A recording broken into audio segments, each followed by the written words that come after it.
So thanks everybody for coming. We appreciate it. My name is Matt Baum. I'm the Cal Professor of Global Communications at the Harvard Kennedy School. Welcome to the third winter-spring installment of the Harvard and Northeastern jointly sponsored Misinformation Speaker Series. My co-sponsor is David Lazar, who's joining me on the panel here. Before I get to today's talk, just a quick shout out for our next event on April 20th. We have Brian Esquire Thompson from Northeastern speaking, so please join us for that, same time and place. But today we're very fortunate to have Professor Claes de Vreese joining us from the University of Amsterdam, where he is University Professor of Artificial Intelligence and Society with a special focus on media and democracy. He has a really long list of titles and distinctions, so I'm just going to mention a few. He holds the chair in political communication at the Amsterdam School of Communication Research. He's the founding director of the Center for Politics and Communication and chair of social sciences in the Danish Institute for Advanced Studies. And finally, founding scientific director of the Digital Democracy Center at the University of Southern Denmark. Given all of that, I'm very pleased that you found time to join us. Today, Professor de Vreese is going to be talking to us about a citizen perspective on mis and disinformation. We would ask that you enter any questions you have in the Q&A box in the lower right of the Zoom panel, and we will get to questions after the talk. So let me go ahead and turn it over to you, Claes. The floor is yours. Thank you very much, Matt, and thanks, David, and both of you for having me on this series. It feels like coming home in a way, even though this is all online. But I have been so fortunate to be at the Shorenstein Center in 2017. The year after the Trump elections, so that was an interesting time to be at the Shorenstein Center, and I think back to the entire sort of Boston area with a lot of admiration and also a lot of thankfulness for a really, really inspiring time. So it's great to be able to join you and talk a little bit about some of the research that I and colleague have been involved in on this topic, which sadly, over the past weeks have just become even more topical. I'll go ahead and start some screen sharing with some PowerPoints, and that should be working right there to help me organize some of my thoughts while speaking to you. So what I'll do is I'll talk a little bit about this whole notion of mis and disinformation and where we are, I think, in trying also to partial out the definitions of it and why that is important, highlight a number of things that we have maybe come to know and some things that we don't know, and then spend some time reviewing some recent research for why I think it is important to have a strong, what I've called today, citizen perspective on this topic. So to also really bring in citizens and their understanding of this topic, who might be sources and outlets that citizens would trust, and who do citizens see as the main culprits in this space. And then I'll finish off being in Europe, bringing in a couple of recent and ongoing research initiatives that also have a bearing to the US context, especially because some of them also deal with some upcoming regulatory proposals that are at the table, which can mean a new episode or a new era for research on mis and disinformation, but also bring in maybe some new opportunities for us as researchers to leverage and gain data access to study these phenomena. So this is quite a lot, and I'll try and cover all of that in the next half hour and a bit, so that there's also time afterwards for the Q&A. So obviously this line of thinking on mis and disinformation is long historically, but I think a sort of a breakthrough way of thinking about it is what I've labeled here on the slides, the Claire Wardle school. Claire and others wrote a report for the Council of Europe back in 2017, and I think really sort of started to get the thinking going about the definitions and the distinctions between misinformation misinformation, disinformation, and malinformation. And on this slide here, you also see how their distinction of information that might be, unintentionally not correct, or things that are placed in the wrong context, is different than things that are also intended to really have unintended consequences, versus pure malinformation. That is a distinction that has really traveled also to other people's work, and I think has also set us off on a trajectory of thinking about these distinctions. And various authors that are also displayed here have tried to then also rubric and put into these different boxes what are some of those differences, and how can we think about this primary criterion of the different in terms of its intention. Colleagues at the University of Amsterdam have also taken this and said, well, maybe there are two things that are really core here. That is the degree of deviation from facticity, and then these intentions on the side of the communicator. And I find that a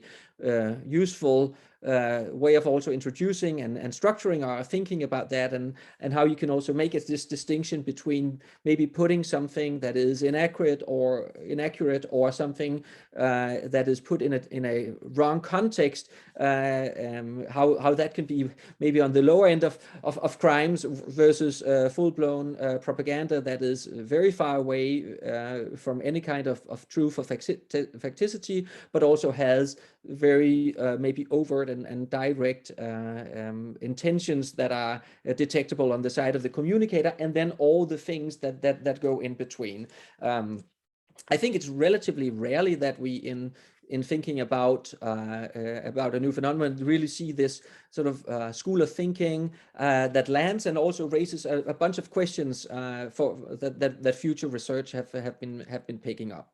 It is also, I would say, important to consider this discussion about mis and disinformation really in a larger debate,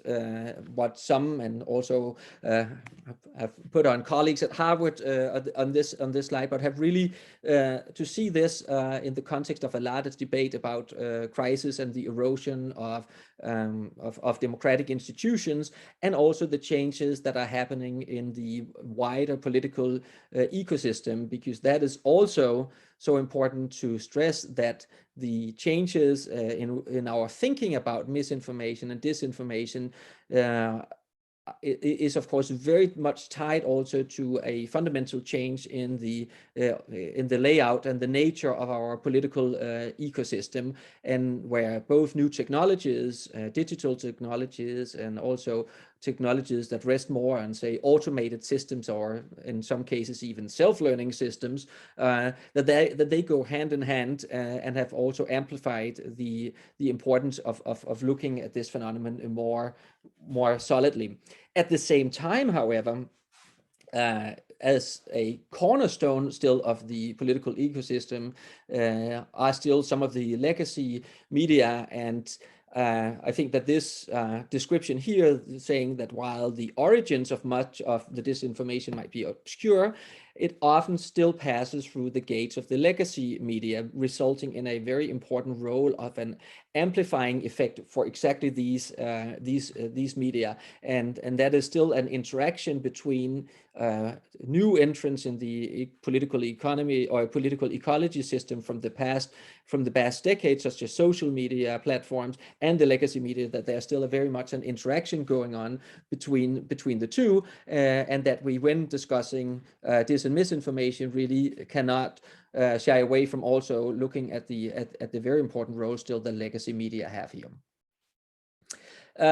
Couple of colleagues, Brian Weeks and Omera Gil de Zuniga, have tried to summarize some of the sort of the state of affairs, and I think that their direction of thinking is interesting. That there's been a first discussion about what fake news is, and they say, well, that debate, and I think that's also where the literature has come down in the last years, has been derailing itself as rather distracting and maybe even useless to some extent, because of the appropriation of the term by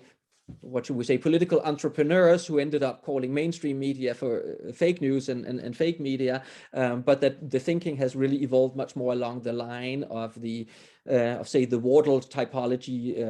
that were outlined a second ago.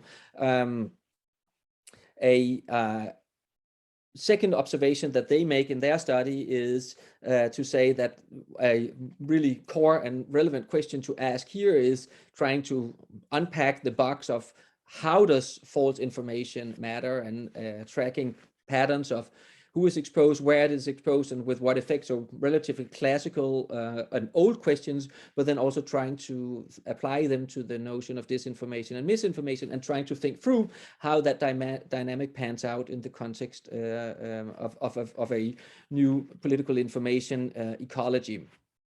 A third sort of area of research that is emerging on this topic, and which is important, is the very important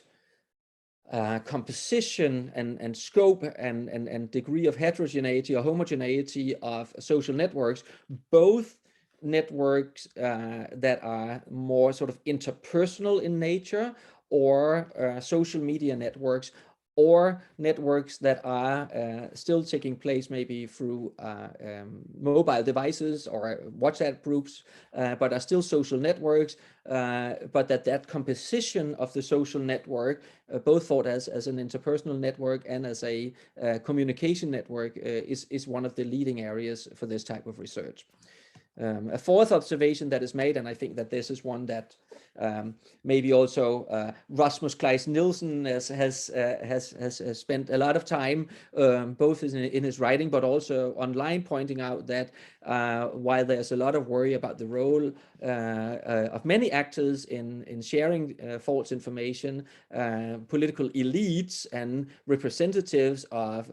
strong political institutions are oftentimes major sources of false information. A fifth element, or fifth area that has been pointed out, is the real sort of emotion, the area of emotions, and how important that is for understanding how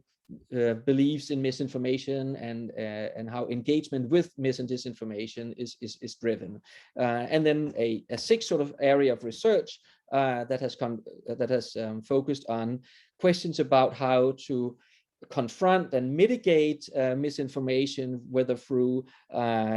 interventions, whether through post hoc fact-checking mechanisms, or maybe even trying to reverse and mitigate some of this through pre-bunking and work done in advance to educate and also to equip citizens as recipients of mis and disinformation. So in all that entire space, my argument would be that we have come out of a number of years of research where there has been a lot of attention paid to trying to understand the substance, the nature of different types of messages, and the classification of those into being misinformation and disinformation, trying to also think of ways how you can deduct intent from these messages. There's been a strong perspective on the role of elites and sort of power holders that already are in both manufacturing and contributing to the distribution of mis and disinformation, and there's been a strong focus also on the role and this interplay that I referred to between, say, more legacy type of media and social media platforms. But that maybe it's also important to try and take a step back and say, well, how about bringing in a stronger citizen perspective here, maybe also bringing in a stronger perspective of non-US based research locations to try and also put to test whether some of the thinking about mis and disinformation that has been so strong in the literature in recent years, whether that is also something that resonates even with citizens' own way of thinking about different types of messages and different type of content. Is this really to citizens maybe more sort of one blurry domain of information of varying quality, or are there also traces of some of these dimensions in the way that that citizens think about information, and how does that relate to different types of sources that they may trust more or may trust less? So here I'll turn to a study that is has just come out and is based on a group work conducted in the EU, where we try to take some of that thinking, say the Wardle typology and this distinction between mis and disinformation, and probe a little bit more whether or not that is something we would also find if we were to look at news consumers across 10 different European countries. So here we're really trying to say that to pose a number of questions to participants and respondents in the survey, to see, is it the case that out of this would also come maybe more of a multi-dimensional understanding of information, or would it be more unidimensional, suggesting that there is not really this distinction between mis and disinformation among news consumers and among citizens, in this case in 10 European countries. So we had a number of items that were generated from previous research trying to say, well, these are items that would tap whether or not something is accurate or not, and whether or not something might be right or wrong, but not necessarily try to dive into the bad or the ill intentions, which would more be some of the items that would try and tap into to disinformation, and also trying to see whether there's this perception of news media playing an important role as being the conveyor here of both misinformation and disinformation. So these would be a couple of the examples of the items that we used in the survey. The survey was done in 10 European countries, in the Czech Republic, in Germany, in Denmark, Spain, Greece, France, Hungary, the Netherlands, Poland, and Sweden. And it was as an add-on survey to a project that was funded by the European Research Council, an ESC project, and the field work was carried out by Cantor, one of the few organizations that also has the capacity to do cross-national comparative research like this. And sort of long story short, maybe the good news from an analytical point of view is that the two dimensions do also pan out in the empirical analysis, and saying, okay, even in the thinking of citizens, we find that pattern and that distinction also to be present in the way that the citizens would at least respond to these type of items, and notably, of course, there's also a correlation still between the two, but that the two dimensions, this distinction,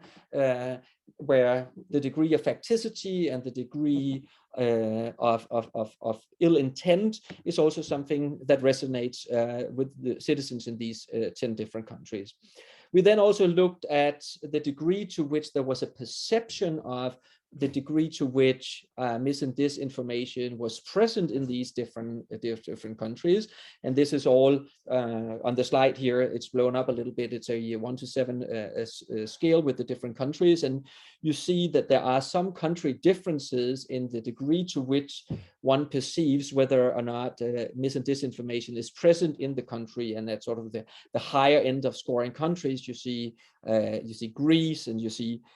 France, and you see Hungary, and at the comparatively lower end of considering mis and disinformation to be part of the national system, you see countries such as Denmark, the Netherlands, and Sweden. So important cross-national differences, but also some differences, especially for some of the countries that score comparatively lower, between the perception of how much misinformation and how much disinformation there is. So in those countries and in those systems where there's already a perception that this is less of a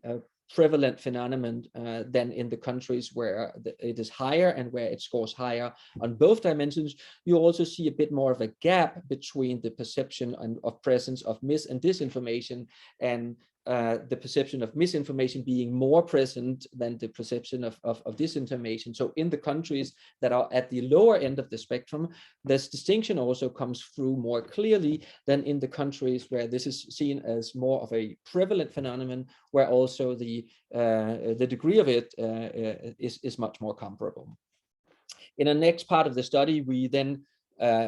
correlated the perception of this prevalence of mis and disinformation with press freedom indices from the different countries to simply try and plot sort of imaginatively, and I'm not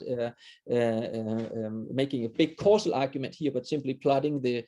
relationship between the degree of press freedom in a country and the perception of the presence of mis and disinformation. And that is what you see coming out here, where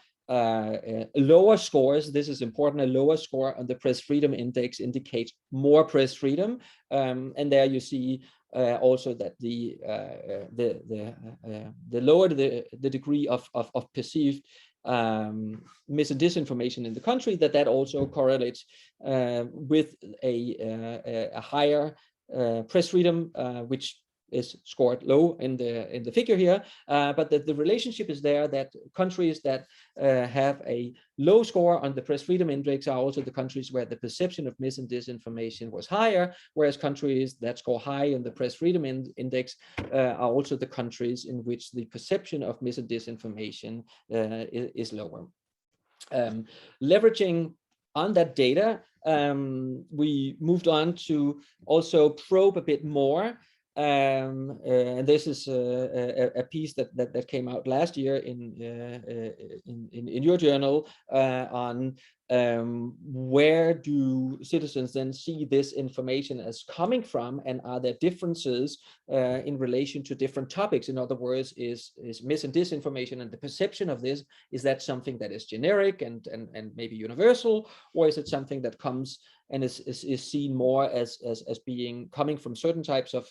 places, and maybe in relation to some political issues that are more contested and more politicized than others? So this is actually a question of sort of who's done it, who is responsible, and where are attributions and of mis and disinformation going to. So which information sources are associated with misinformation, which topics are associated, and again, we are leveraging here and using the same data that we collected in this 10 country study. And here you see sort of a range of potential sources that could be sources for perceived misinformation, again scored here in a 1 to 7 scale, with politicians, news media, government, foreign countries, corporation, and other citizens as being potential sources. And you see some variation, but not an awful lot. So one of the major takeaways here that to the degree that this is perceived, it is perceived somewhat more from sort of institutions and elites, politicians, and news media themselves, and somewhat less from fellow citizens. But this difference here is by no means a large difference. Something somewhat similar also emerges when we look at which topics are associated with misinformation, looking across a range of different topics, ranging from the economy and education to things such as EU, immigration, terrorism, and welfare issues, and there is a slightly higher score on the topic of immigration as being a topic that is more than associated with misinformation, compared to, for example, a topic like education, which is the least highly scored topic associated with misinformation. But also here note that it is not the case that some topics are scoring very high, or some topics scoring even or scoring very low, or some topics scoring very high, suggesting that there is a somewhat of a general pattern and maybe not a big distinction across topics here. What that then goes to suggesting overall is that misinformation perceptions are not only associated with some of these more highly polarized issues such as climate change or immigration, but that this perception of falsehood or misinformation is more general and is more across the board, both vis-a-vis different sources and topics. And to the extent there are differences between the actors and the sources, it's definitely the case that politicians are seen as the most likely disseminators of false information. So then that, of course, in this paper, we also venture into a discussion of what is sort of the right level of perception here, because some level of skepticism towards issues, some level of skepticism towards institutional and political actors is probably rather healthy from a standpoint of a liberal democracy, but that there is also perhaps some point in which perceptions of misinformation can be so pervasive and apply to all kinds of actors and all kinds of topics that it may not be conducive to democratic processes. As part of the sort of changes in the political communication ecology that I spoke about very quickly, of course, is the increased role also of automated ways of both creating and distributing and being exposed to information, and the increased role there of algorithms. And that was a reason that also led us to dive into a question in a different study of algorithmic misperceptions. So which citizens are most likely to have accurate or correct perceptions of algorithms and what they are and what they might do, and who are the citizens that might be scoring higher on algorithmic misconceptions. So this is a study that is done, unlike the other studies, it's done just in the Netherlands for a start, trying to probe this notion of misperceptions using a survey with almost 2,000 citizens in the Netherlands, and asking questions about whether, how algorithms operate and what they can do and what they might not do, to get a more general sense of the perceptions of algorithms and the degree to which citizens' perceptions are more correct or rather false. And this slide here is one that shows the difference in scoring on the algorithmic misconception and the degree to which you rely a lot on own experiences or media as your primary sources of information, or whether you rely more on things like friends or family, or whether you don't really have a strong sort of preferred information source. And you see in here that those who rely more on, for example, media and own experiences, that they tend to score lower on the algorithmic misperception score, whereas those who are more prone to rely on family or friends, or shy away maybe even from public information, that they tend to have a higher degree of algorithmic misperceptions. And this, I think, really opens up a bunch of questions to be tackled maybe in future research about how the algorithms and the media systems that are based on automated processes play a role in also in the dissemination of mis and disinformation, and what it means if you rely more on legacy media, for example, for information sources, versus relying more on networks or shying away from public information. So a final thing to look at in the relationship between where do citizens see mis and disinformation is the question of how that relates to issues of trust, and in particular how it relates to issues of media trust. So this is a study that is still coming out. I believe it has just been put up on the website of the European Journal of Communication, but this is forthcoming with colleagues in Amsterdam, where we delve into both the mis and disinformation perception that I touched on earlier, but then also a battery of media trust questions, trying to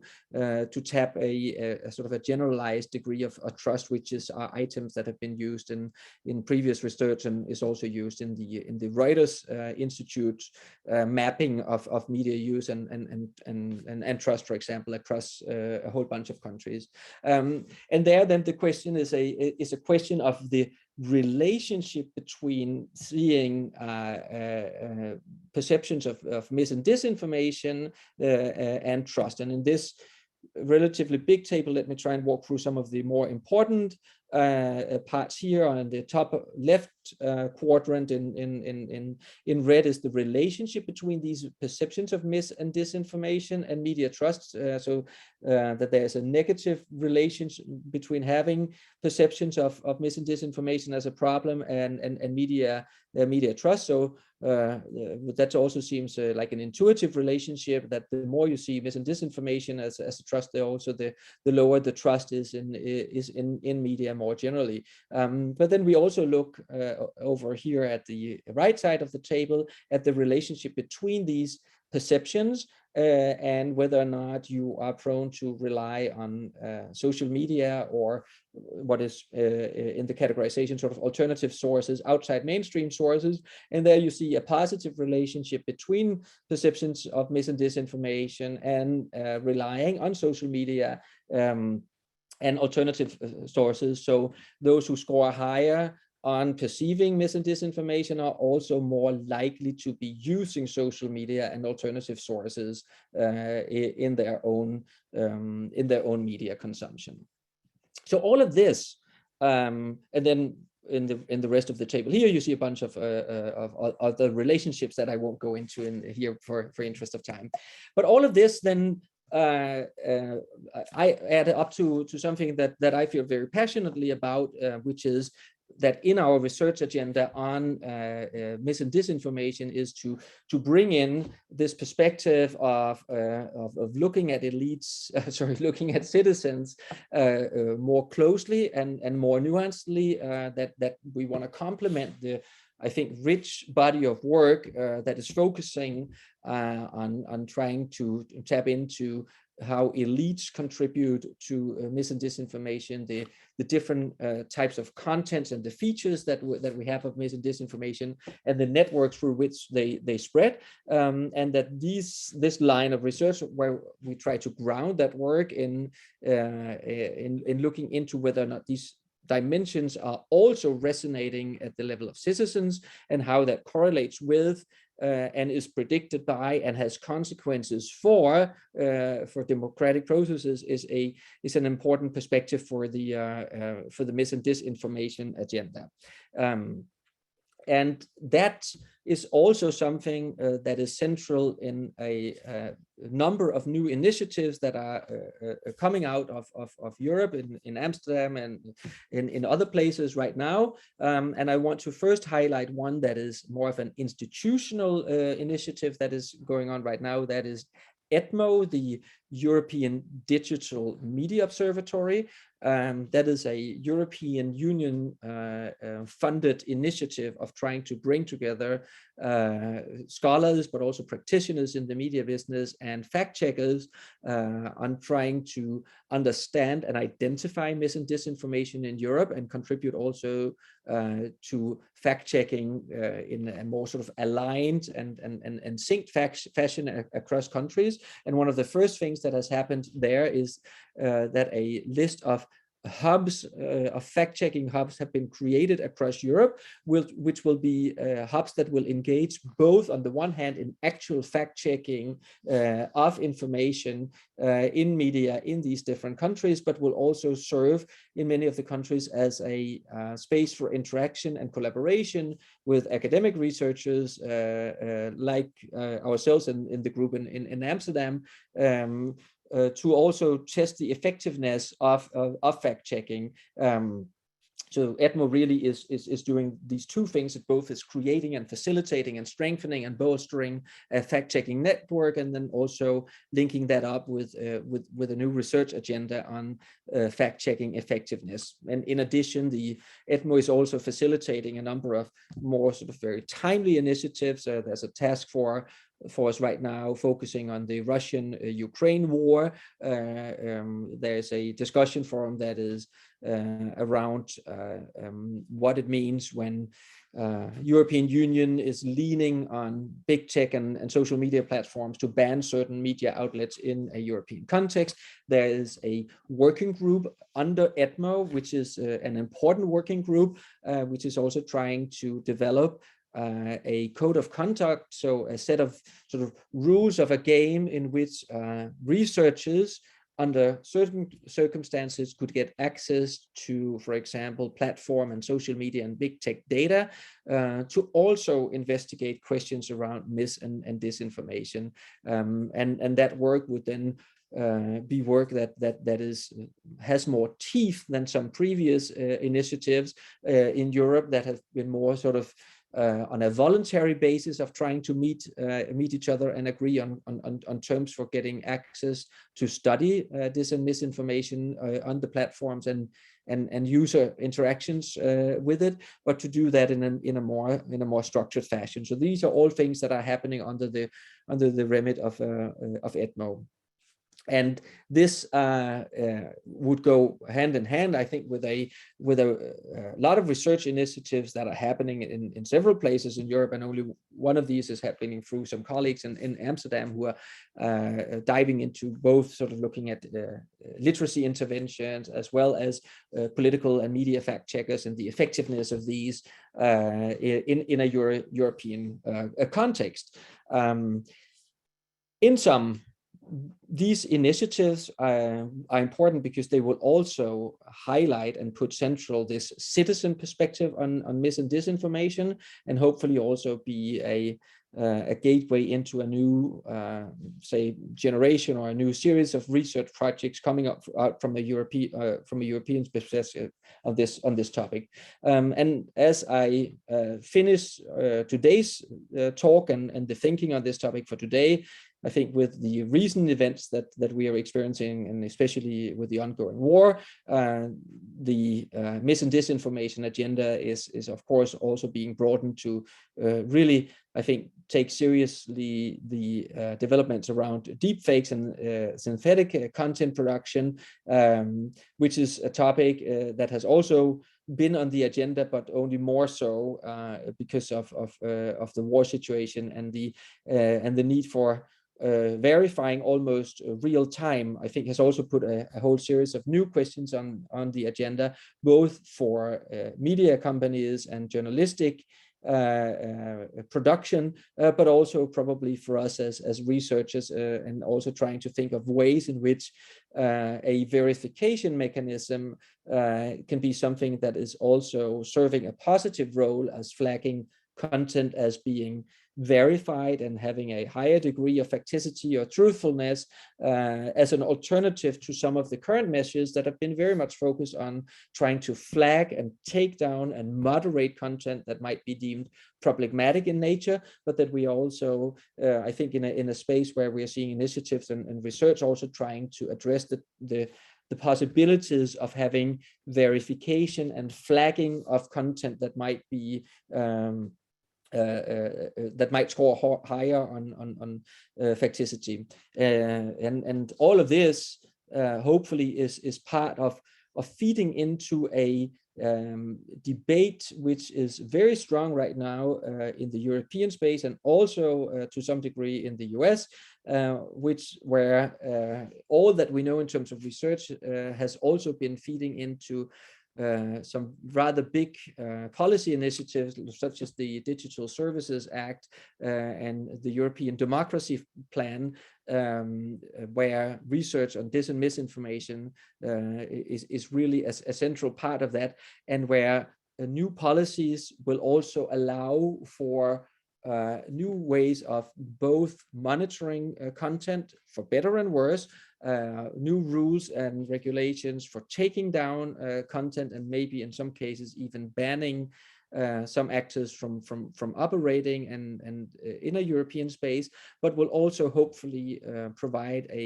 an entry point for new research on this very important topic. I think with that, I'm sort of at the 40-minute mark, which makes it a good point for me to probably stop and unshare and return to Q&A. I've seen things coming in the chat, but I did not have the opportunity to also monitor it meanwhile. So I'll leave that in the capable hands of Matt, of hopefully pointing some topics to me that I should focus on. Absolutely. Thank you so much. Really appreciate it. So yeah, we have a bunch of questions. My only request to people asking questions is make sure they're questions. So statements and assertions, I'm probably not going to read unless I can translate it into a question. So the first question, I assume relates back to the Wardle report slide. Why this vocabulary? Why not call disinformation lies? Which is actually not a bad question.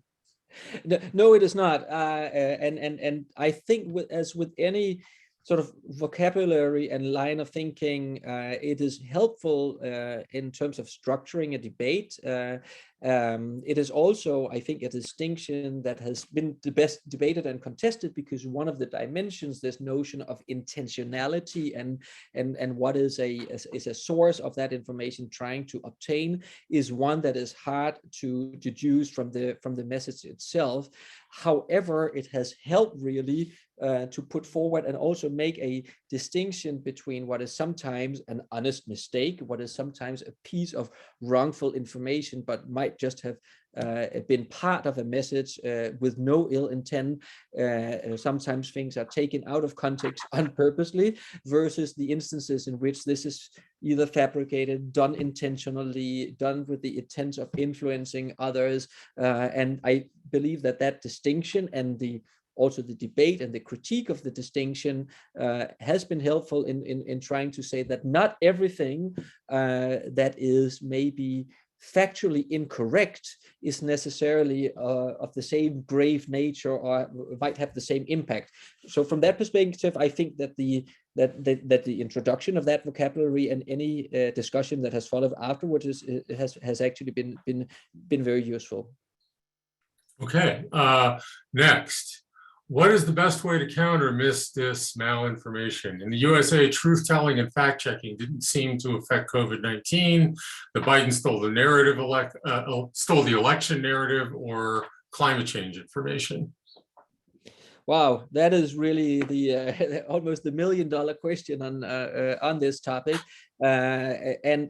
there are different schools of thought, and I think, and also different types of evidence in research here, and it is clear that fact checking has a huge challenge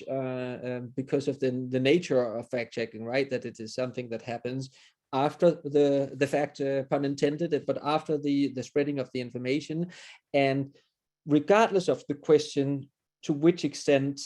fact-checking has the ability to actually correct and make us rethink information that we have heard before, the biggest challenge is that typically fact checks and the context of fact-checking only reaches such a fraction of the audience of the original message, and that makes it in its nature an instrument that is limited. However, I would go to bat for the importance of fact checking because it is, even though it's when even if we clean things after a party, that is still important, and not every guest that was at the party will end up seeing your clean house again. But that we do need that as a part of a public ongoing dialogue and discussion where the corrections are inserted afterwards. Now, truth be told, there are also many types of fact checkers, and some of them operate, I would say, a very solid and very strong operation, and really have an in-depth degree of fact checking, and others might be less of the same caliber. But that role in trying to reframe and recalibrate a public debate, and also putting it on record, even though it only reaches a fraction maybe of the original audience, is a really important mechanism for also a public debate and a political debate, where documentation and things that are brought back up at a later point in time, which are also hallmarks of, for example, social media. It's important that there's really also this added documentation in the public debate. Okay, the next question refers, I think, to the graph you showed on press freedom and perceptions of the prevalence of mis and disinformation. This graph suggests that perception of disinfo is much lower in countries where the average trust in government public media institutions is much higher. Have you found such a correlation? Yeah, so in this graph specifically, we rely on press freedom index. That is not something, that is not a measure that we come up with, but which is there and is documented by others. And we simply contrast in that graph and make the observation that in the systems where there's a higher degree of press freedom, there's also a lower perception of mis and disinformation. Now, I think I was in the talk deliberately cautious in making a causal argument about which of the two comes first, but the observation that there is a relationship is an important one, because the press freedom index looks very much at institutional things, looks very much at the degree, for example, of support for journalism and journalists in a system, the plurality of the system. And it is notable that these systems where freedom, institutional freedom, is higher, that the perception of mis and disinformation really is also lower. So that, I think, is a good entry point for having a discussion about healthy information and media ecologies, and that is without saying that in a system, or a system that is free, produces less mis and disinformation. That, I think, would not be the correct way of characterizing it. But these systems and these perceptions go hand in hand. So there's something about the perceptions of citizens in systems that have a higher degree of press freedom that is really noteworthy. Okay, next question. There are countries where state-owned media coexist with private media, and debunking sometimes doesn't work, especially when state-owned media debunks the news being shared by private media. Of course, trust in government is central to this, but how do you propose governments to tackle it, especially amongst citizens who oppose it? Also, I think a very important and very good question, also because what we sort of consider as state media is very different. So even in the EU, you have very different notions of, for example, public service media, which are at some level also supported and close to the state. So you have a sort of more Scandinavian, Northern European model of it with a high degree of independence from the state. But you also have public service media in the EU, where, for example, the board of directors is seeing a change when the new government takes place. You have countries in central and eastern part of the country, and where, of course, state media have had one ring to it in a pre-1989 era, and a different ring to it afterwards. So I think that really speaks to the importance of distinguishing between what state media and public service media, or media, because they also exist in Europe to a high degree, that are in sectors that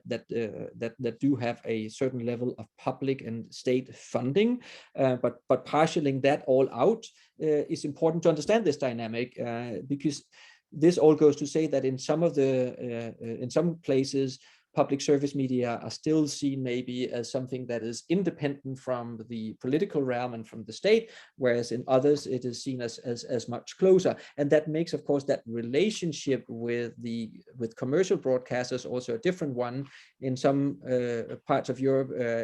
I think it has been seen as a sort of a welcome competition and new entrants in the field. But in other countries in Europe, commercial broadcasters were also really seen as sort of a liberating broadcasting and liberating journalistic houses. And that makes that relationship, I think, between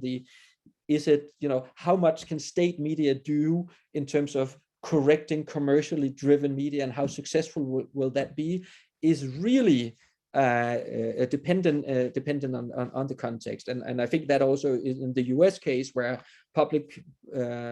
service and public broadcasting media is one version of all of this, and where the commercial media structure is of course much stronger, but there where you see in the commercial market that there's a cleavage along ideological and economic lines maybe, which is stronger than you typically see in the European cases. So all of this, sorry for the long answers, to say that the relationship between state-owned, state-supported media and commercial media, in terms of, for example, fact-checking, is a really contextual one. Thank you. So the next question is, how should local mentality be managed or changed in order to create healthy perceptions of mis and disinformation? Yeah, I'm not 100% sure about the question here in terms of creating these mentalities, but I believe the question ties into this important debate, and there's also a debate in the literature on. I think we're coming out of an era where a lot of good work has been done on media literacy more generally, and proponents have suggested, well, it is important to maybe broaden that discussion to also a more digital age, and have digital skills being part of a media literacy discussion. And part of that can also be a discussion of these different types of information, and the realization of what sometimes can be the intent of information. So that is one way of trying to nurture a healthy mindset and approach to news. A second one is pre-bunking mechanisms. So as opposed to fact checking that always comes afterwards, of trying to have mechanisms that allow for better information processing and better assessment of types and of qualities of information as a second mechanism. But all of these are, of course, have challenges in terms of actual implementation. Some of these even come close to mini educational programs, and there it requires both a serious implementation plan, but also an attitude and a motivation and a capacity on the side of us as citizens to maybe engage in that. And then lastly, of course, some of it is also very clouded in some countries by maybe an ideological lens, and not perhaps being programmed as human beings to always be willing to engage with these kind of mechanisms that would allow for a healthy and a skeptical information processing. All right. Next question. Is there a source or known paper available where we might see comparisons looking at the EU and US? Oh, that is actually very good. So my limitation is that a lot of the research that we're doing is focused on the EU, and we would typically have multiple countries in there. But then maybe be a little Eurocentric, admittedly, and I think a lot of the US research has the downside that it focuses on the United States, which both in terms of a political system, a media system, and many other things is a, comparatively speaking, a system with a lot of particularities. So that also sometimes makes it hard to compare. There is a piece out that is led by Yannis Theokaris at the Technical University in Munich, where they look at beliefs,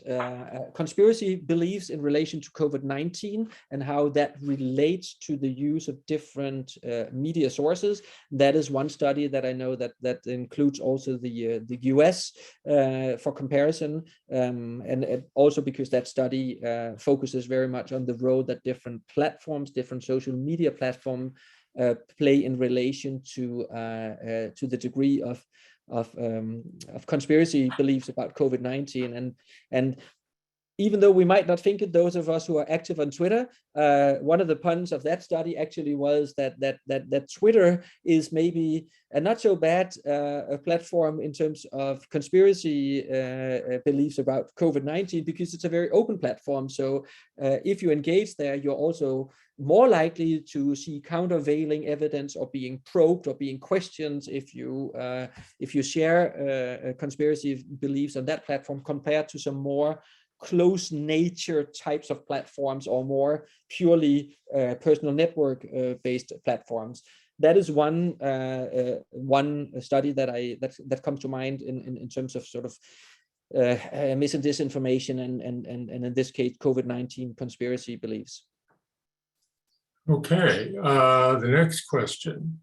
What's the correlation between perceiving misinformation and believing misinformation?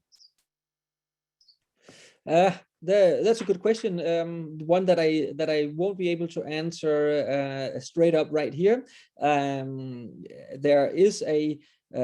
sort of a stronger and I think more micro level line of research that dives a bit more into these type of questions, but it is not something that I can speak to right now in terms of the survey-based research that I was referring to in today's talk. So I'll have to take a sort of a half pass on that question. Okay. All right. Next, what are your thoughts on building citizen awareness of fact-checking hubs and establishing the hub's trustworthiness? Yeah, so this I think is really crucial because if fact-checking hubs like the set of hubs that I have now been have just been rolled out across Europe, if they are to play the intended role, a couple of things are really important, right? Good partnerships with different types of media organizations, so that it's maybe not seen as the fact-checking operation of a single organization is an important one. Tying in and also refurbishing sometimes journalistic production to facilitate fact-checking is important, right? So we've become increasingly used, of course, not only to consume news in an online setting, but that news is also more and more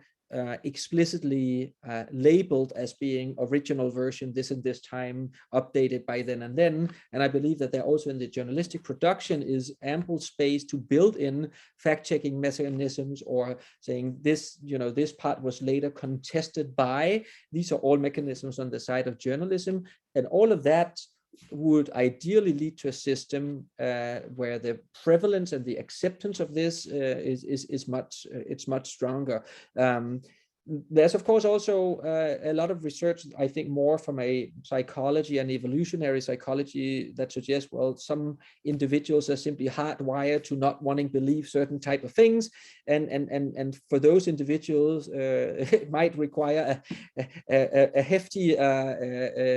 sort of program of education to get to them, but it's not a one size fit all or one type of panacea here. The combination of, I think, changes in journalistic production, having a number of good cases, maybe some horrible events like the current and ongoing war is a sad situation in which the necessity and the utility of these fact-checking hubs that are now working together will be seen by a bigger chunk of the population, because we are in a situation where the need for fact-checking and the need for verification of a lot of information is extremely present. Okay, I think we have time for one more question. In your research on the citizen's perspective, have you investigated the field of leveraging behavioral science in mitigating the effects of disinformation? Yeah, so I think that's also what I was referring to a second ago, that in that merger is definitely where more research is needed. And I think that's also where we come closer to some of the more, say, intervention-based studies, which can also at a more individual level try and track when some of these things could be successful, and going forward, it is very much that type of research that looks also at behavioral outcomes and combines work on mis and disinformation and fact-checking procedures that is needed, I think, also to revitalize this debate going forward. Okay, we have lots of other interesting questions in the queue, but unfortunately we are at 1 o'clock, so we are out of time. So I just want to one more time thank you, Claes de Vreese, for your talk today and for interesting responses to a wide range of questions. And remind everybody to please join us on April 20th. Again, same time. And with that, thank you very much. Bye, Thank you everybody. very much for having me.